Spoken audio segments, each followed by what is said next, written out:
nga omwami ono mumulaba abadde Luzira ne independence yagimalira Luzira emyaka gino gyogiraba era mulwadde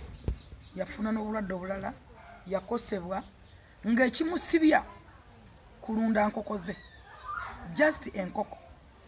teziwera wadde 10,000 wadde 2,000 ng'azirundira ewuwe mu kikomera kye wamaze emyaka 2 plus mutuuze ku kyalo abantu bamukkiririzaamu wa mirembe tasibwanga nako musajja akuze alabirira bazzukulu be ayina abaana be ne mukyala we ajati kyannaku nnyo ebintu ebituuka ku bannayuganda bwe biti bye bimu ebyaviddeko ku kya gavumenti eri mu buyinza olw'obusungu n'obulumi bwe bayitamu nga nakati akyewuba mu kooti ey'emakindi eya World Life omwami ono yakwatibwa nga neiba we nga munalaba ekikomera tugenda okibalaga ebikomera neiba we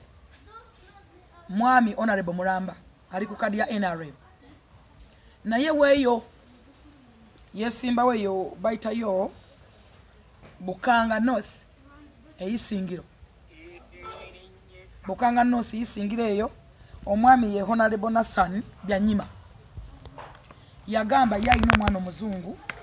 omwana w'enkoko zimulekana tayagala enkoko zimulekana eno Europe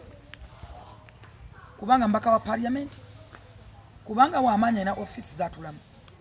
Nassan Byanyima yo office gososo giberamu weeyise bulungi tokyakyalinga bantu Uganda fenne etumala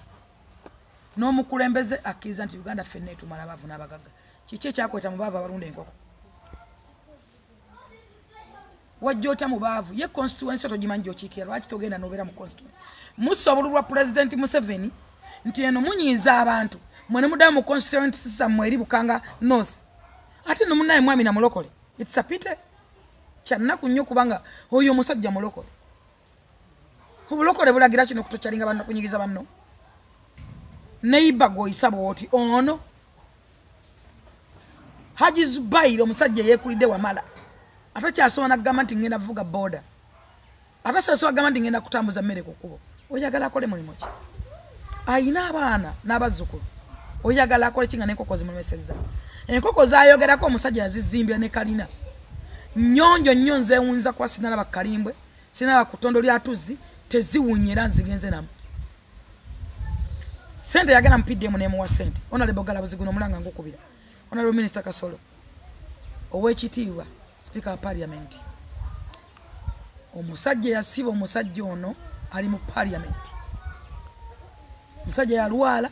enkoko ze zaafa ngaye mumanyi nti basajja bakulu kakulu asomba yagenda Luzira ebbanga yamalayo nga takyasobola kufuna ddagala lye ebyo biddagala byadde mu bimanyi bantu bakulu ali mu pain eddembe lyalinyirirwa human rights where are you abantu bwe bateba banyigirizibwa tebalina bwogerero Uganda yabagagga bokka omwavu tabeeko nakake omwavu tabana buwe bwe tegereze nnyo kusina accordingly ko tulaba situation bweri baagala kutwalako omusajja ono takoba kumugoba mu maka ge gamazemu emyaka n'emyaka bakulizamu abaana be yajja kunonga eno nsiko bo baakajjako tebanamala myaka 3 wadde 5 mbu balina omwana omuzungu enkoko zimulekane eno Europe banange abantu balina ebibaluma please abasobola okuyamba abantu bati please Honorable Nabanja please mwe musomesa PDM President Museveni nakatali mu Busoga ali mu kulwana PDM gyayogera yokaye muri ku mutwe abajjeyo sente 1 million agikozeseza aguze enkoko ate mwagala enkoko azitekewa yo yagala akole ki PDM bega ba 1M akole muki you know Jerusalem sale kukubira omulango kuyamba omusajja ono ali mu pain yakutuka omugongo tasana kutambula bulungi takyasobola kulonda maji OWC walesa era eyigiriza kimu kulunda na kulima omusajja akikoze mwagala amale kweteka mu mugwa Uganda y'abantu babale Uganda y'abantu babagamba nti bambwenu n'enki banyigiriza abantu munagaana gamba nogu mugenda kukigaana ono musajja mwagala akole mulimu ki omusajja no mwagala de katana na sente zigenda mu kooti ate okujampinga kooti taina na sente zimutwala nga nye bagambya dde mu kooti still ye uba mu kooti taina sente zimutwala mu kooti ye kenyini ng'omuntu mulwadde enkoko ze zantunze ezimuzaafa kati akole ki omuntu akole ki mu Uganda omuntu akole ki mwe mukyayisiza government eri mu buyinza basajja mmwe naddala mu abali mu bufofofa abalina officers zemubeeramu nga munyigiriza abantu abatono nga munyigiriza abatono abalina akaabwe abaavu omwavu tabe na kike kubanga mwe oli musajja mugaggo ina iba bubasi olina biki oli musajja muloko oli mulamba olina constituency jochikira gwe kwata ekifo kiwo musajja obuvire balundirewo enkoko asomesezewo abantu oba government eguliyo no musajja lirettaka yiri aliko avire enkoko zizimulekani mu mwali mu udeke banga lemwe nante enkoko zirekanira abantu mwali mu kiude nako Uganda ejjudde churches ejjudde ebizindala ebidongo ejjudde biki demene abantu sounds demene sounds temubogera okwata omusajja nune koko ate no yagama mikoko ziri 3 zine empanga ezibeeramu zatayagala tazagala awonze enkoko 2-5 kuba olina obuyinza bungi osobola okubira abalamuzi osobola okwogera ne ba ani osobola olagira order ne basibirawo omusajja paka luzira kani imagine eyo yensimwe tuli ku bantu b'omusajja ono n'abaana be ne bawala be ne batabani be basobola okuddamu okwagala gavumenti eri mu buyinza ku kyayitamu singa batayambiddwa ono akyasobola okubba kuba obuyondo mwagala bbe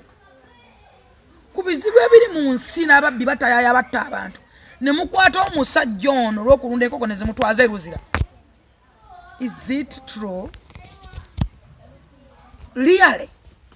Kino kikoli mu musajja gwo omanye banga logendo kisasulira ulambo ina bosekaza mu constituency oba kunsi mulina ense ya mujje mulina katogolenga mulina mwe basajja mwe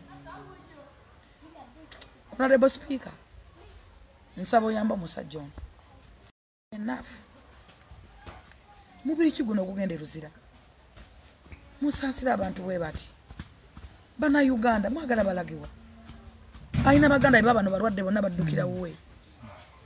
yabalabira yabajjanjaba mwagala akoleki yanzi janjaba kati akoleki government emwadde sente za PDM omuntu anso kwata abantu nga nabazidde gye bali babalemye okwata hata abazikozesezza abayambe ne bano ate nabo oh my god, is it a country? Mwagala tuogereki tukoleki Vice Chairman wa NRM, Secretary General, where are you? Mubaka wa mwe yatochalinga omusajja kuba ina amanyi wali mu parliament ali ku kade ya NRM gamba nogu nenchi yanyigiriza bano kiche nnyo munna Uganda agenda akoleki so nolekyo onkubira President Museveni mulanga bino mbyoge